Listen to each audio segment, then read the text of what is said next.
उसकी बीमारी, उसका रोग समाप्त हो जाता है। बहुत ध्यान देना। उसी चढ़ाए हुए जल को, दूध को, उस उपटन के भाग को थोड़ा सा ले आइए।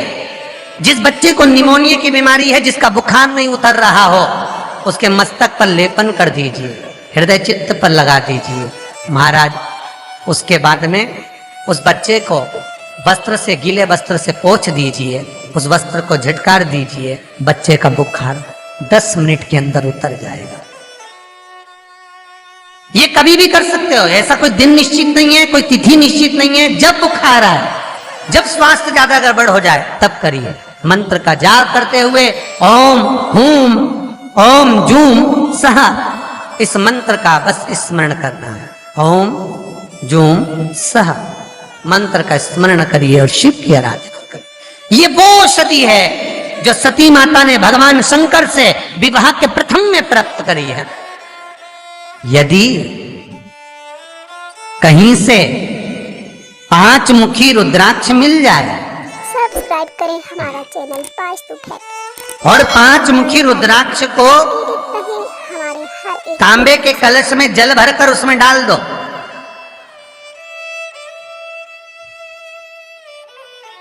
किसी चम्मच से उस रुद्राक्ष को निकाल लो आधे घंटे डालने के बाद। महाराज सब्सक्राइब करें हमारा चैनल, शमी का एक पत्ता, आइकन दबाएं ताकि आप अपडेटेड रहें शमी पत्र, हर एक वीडियो से। और शमी का एक पत्ता ले जाकर, शमी पत्र को ले जाकर शिवलिंग पर रखकर 5 मुखी रुद्राक्ष का जल अपनी कामना कर कर,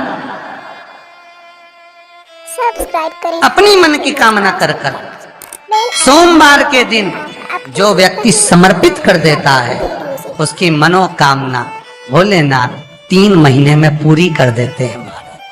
शमी पत्र समर्पित कर कर 5 मुखी रुद्राक्ष का जल,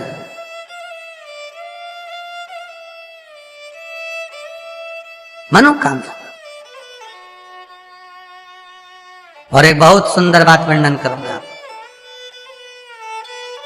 रुद्राक्ष को सिद्ध करने का तरीका है शंकर के शिवलिंग पर रखकर उसका अभिषेक करना और फिर उसको धारण करना। कई लोग पूछते हैं रुद्राक्ष पहनने का तरीका क्या है? शिव को समर्पित कर कर मंत्र का जाप, आपको मंत्र बताएं, उसका स्मरण कर कर फिर अभिषेक पूजन कर कर फिर धारण। एक छेदित रुद्राक्ष होता है जिसमें छेद होता है या छेद करा जाता है।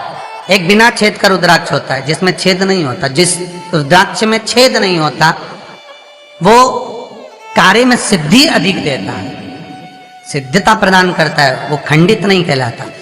बड़ा रुद्राक्ष उसमें छेद करा जाता है तो वो खंडिता का भाव आ जाता है, पर जिस रुद्राक्ष में छेद नहीं होता वो पावर ज्यादा देता है, प्रबलता ज्यादा देता है, सुख ज्यादा देता है, आनंद ज्यादा देता है। भीष्म गीता में अर्जुन को भगवान भीष्म पितामह बाणों के सैया पर पड़े रहकर कहते हैं, अरे अर्जुन, 4 तरह का भोजन बेकार होता है। पहला, जिस भोजन की थाली को ठोकर लग गई वो नाली में पड़े हुए कीचड़ के बराबर होता है। दूसरे नंबर का भोजन, जिस भोजन की थाली को कोई लांग कर चले गया वो भोजन भ्रष्टा के बराबर होता है, गंदगी के बराबर। तीसरे नंबर का भोजन, जिस भोजन की थाली में बाल पड़ा हो, केश पड़ा हो, वो दरिद्रता देने वाला होता है। और चौथे नंबर का भोजन अर्जुन, अगर पति और पत्नी अगर एक ही थाली में भोजन कर रहे हैं तो वो मदिरा के तुल्य होता है। यदि पति और पत्नी एक ही थाली के अंदर बैठकर भोजन कर रहे हैं तो वो मदिरा के तुल्य है।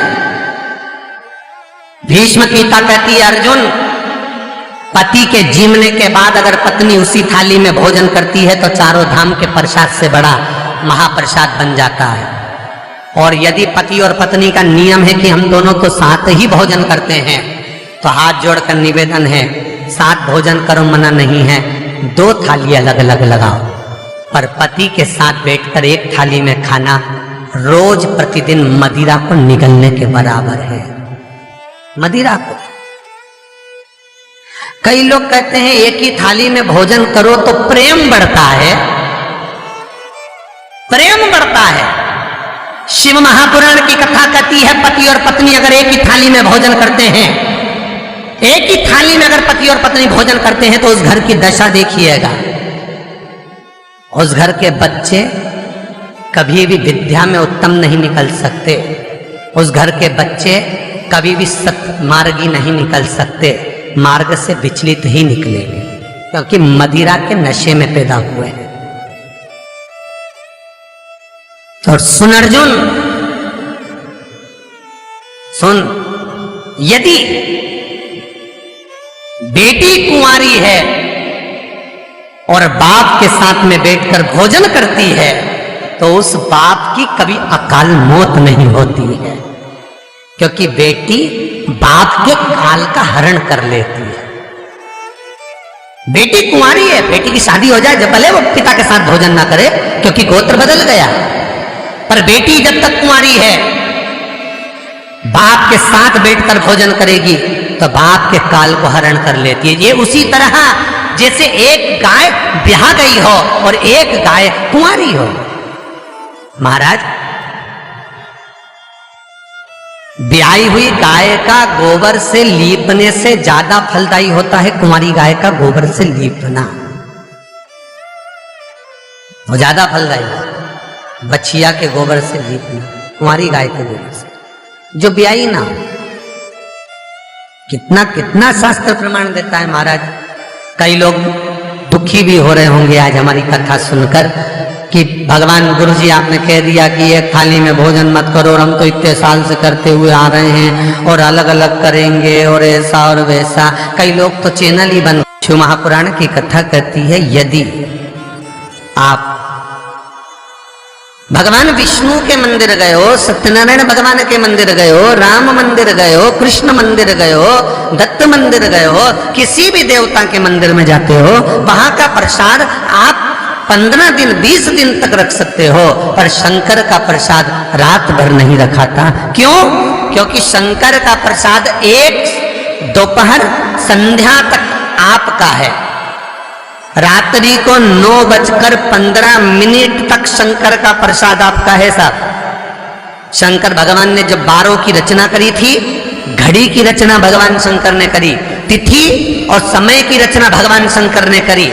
एक एक घड़ी, एक एक पल, एक एक तिथि, एक एक नक्षत्र, समय, पल, सबकी रचना शंकर करे, सबकी रचना। इसीलिए तो शास्त्र कहता है ना, लिंग पुराण वर्णन करती है, नर्मदा पुराण कहती है, शिव महापुराण की कथा कहती है, जब व्यक्ति को कोई भारी रोग हो जाता है, कोई कैंसर जैसी बीमारी हो गई, कोई किडनी ही खराब हो गई, कोई लीवर ही बेकार हो गया, कोई बड़ी बीमारी हो गई, तो आप किसी ब्राह्मण से पूछेंगे कि पंडित जी हमको शंकर भगवान का अभिषेक करवाना है, कौन सा टाइम करवाना चाहिए? तो उसका भी समय शिव महापुराण निश्चित करती है, उसका भी समय हमारे लिंग पुराण निश्चित करती है, उसका भी समय नर्मदा पुराण निश्चित करती है। तो कौमार खंड के अंदर शिव महापुराण के वर्णन करा गया कि 9:15 रात्रि को कोई बीमार व्यक्ति का यदि उसके हाथ से अभिषेक प्रारंभ कराया जाए, या उसके ही कुल का, उसके ही गोत्र का व्यक्ति शंकर का अभिषेक करता है और शंकर के नाम का स्मरण करता है, तो वो अभिषेक तो करे, साथ में जो मनोरथी है, यजमान है, वो महामृत्युंजय मंत्र का जाप करे।